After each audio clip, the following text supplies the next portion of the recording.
Hi, ഓടത്തെ കിച്ചണിലേക്ക് സ്വാഗതം. വേഗം ഉണ്ടാക്കാൻ പറ്റുന്ന നല്ല സ്വാദുള്ള ബീഫ് കറിയാണിത്. 1/2 കിലോ ബീഫ് കഴുകി വൃത്തിയാക്കി വെച്ചിട്ടുണ്ട്. ഫാറ്റുള്ള പീസസും ഇതിലുണ്ട്. കറി കട്ടാക്കിയിട്ട് വെച്ചതാണ്.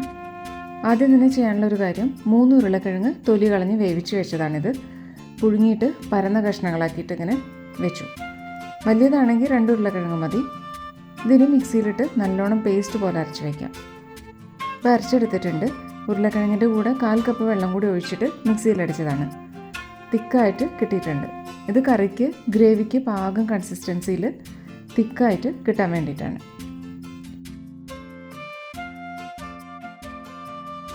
ഇനി പ്രഷർ കുക്കറിൽ 2 ടേബിൾ സ്പൂൺ വെളിച്ചെണ്ണ ഒഴിക്കാം. 4 കഷ്ണം പട്ട,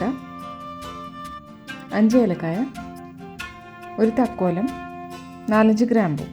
ഇതൊന്ന് ചൂടാക്കാം. പച്ചമണം മാറിയാൽ മതി.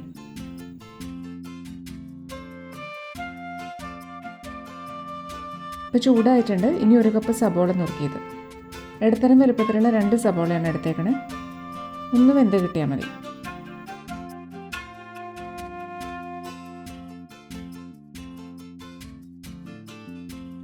ഇഞ്ചി 3 ഇഞ്ച് പീസ് ചെറുതായിട്ട് നുറുക്കിയതാണ്.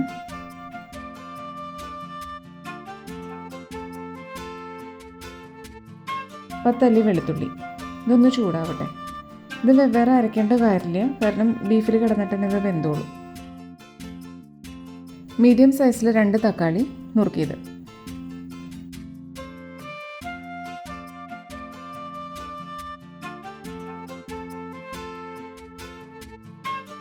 ഇനി 1 ടേബിൾ സ്പൂൺ പെരിഞ്ജീരകം. ഇനി പൊടികളിടാം. 3 ഹീപ്പ് ടീസ്പൂൺ മല്ലിപ്പൊടി, 1 ഹീപ്പ് ടീസ്പൂൺ മുളക് പൊടി, 1 heap teaspoon garam masala, 1/2 teaspoon മഞ്ഞൾപ്പൊടി, 1/2 ടീസ്പൂൺ കുരുമുളക് പൊടി, 1 heap teaspoon Kashmiri chilli powder. നല്ല കളർ കിട്ടാൻ വേണ്ടിയാണ്. പാകത്തിന് ഉപ്പ്. എല്ലാം ലോ ഫ്ലെയിമിൽ ചൂടാക്കിയെടുക്കണം. കരിയാണ്ട് നോക്കണം.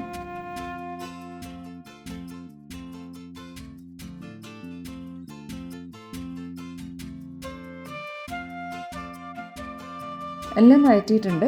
ഇനി പീസസ് ചേർക്കാം. നല്ലോണം ഇളക്കി ചേർത്തിട്ട് മസാലയിൽ പിടിച്ച പോലെയാവണം. അടച്ചു വെക്കുന്നതിന് മുമ്പ് എല്ലാം കൂടി ഒന്ന് ചൂടാവുകയും ചെയ്യും. 3/4 ഗ്ലാസ് വെള്ളം ഒഴിച്ചു. മീഡിയം ഫ്ലെയിമിലാക്കിയിട്ട് അടച്ചു വേവിക്കാം. 3 വിസിൽ വരുമ്പോൾ ഓഫ് ചെയ്യാം. ചീനച്ചട്ടിയിൽ 1 ടേബിൾ സ്പൂൺ വെളിച്ചെണ്ണ ഒഴിച്ചിട്ട് 1/4 കപ്പ് നാളികേരക്കൊത്ത് ചേർക്കാം. വലിയ നാളികേരത്തിൻ്റെ 1/4 ഭാഗം ഉണ്ടാവും ഇത്. കളറൊന്ന് മാറി 2 തണ്ട് കറിവേപ്പില ചേർക്കാം.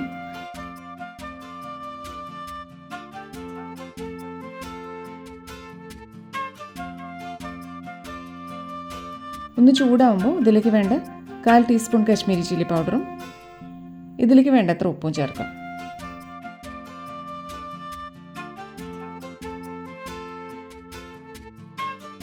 ഇനി അരച്ചു വെച്ച ഉരുളക്കിഴങ്ങ് ചേർക്കാം.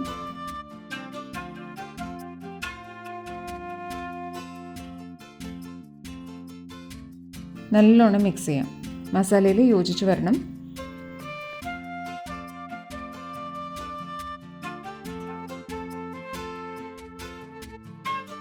കാൽ ടീസ്പൂൺ ഗരം മസാലപ്പൊടി. ഫ്ലേവറിന് വേണ്ടിയാണ്. ഫ്ലെയിം കൂട്ടരുത്, ഉരുളക്കിഴങ്ങ് അടി പിടിക്കും പെട്ടെന്ന്.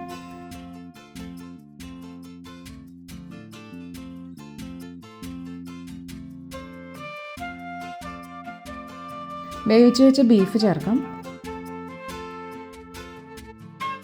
നല്ലോണം യോജിപ്പിക്കാം. ഇനി മീഡിയം ഫ്ലെയിമിലാക്കാം.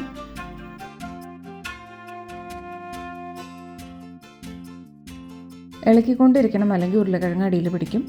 ഇതിൻ്റെ ഗ്രേവിക്ക് കോൺഫ്ലവറോ കാഷ്യൂ നട്ട്സോ നാളികേരം വറുത്തരച്ചതോ ഒന്നും ആവശ്യമില്ല. ഉരുളക്കിഴങ്ങ് ഗ്രേവിയിലേക്ക് നല്ല തിക്നെസ് കൊടുക്കും. ഇരുന്നൊന്ന് കുറുകുകയും ചെയ്യും. കുറച്ച് കഴിയുമ്പോൾ നല്ലോണം തിളച്ചാൽ ഓഫ് ചെയ്യാം. ഇപ്പോൾ എല്ലാം യോജിച്ചിട്ടുണ്ട്, പാകമായി. ഇനി ഓഫ് ചെയ്ത് വയ്ക്കാം. അങ്ങനെ ഫ്ലേവർഫുള്ളായിട്ടുള്ള കുറുകിയ ഗ്രേവിയുള്ള ബീഫ് കറി റെഡി ആയിട്ടുണ്ട്. നല്ല സ്വാദാണിത്. ഇഷ്ടമായി ഓടത്തെ കിച്ചൺ ലൈക്കും ഷെയറും ചെയ്യാം. Thank you.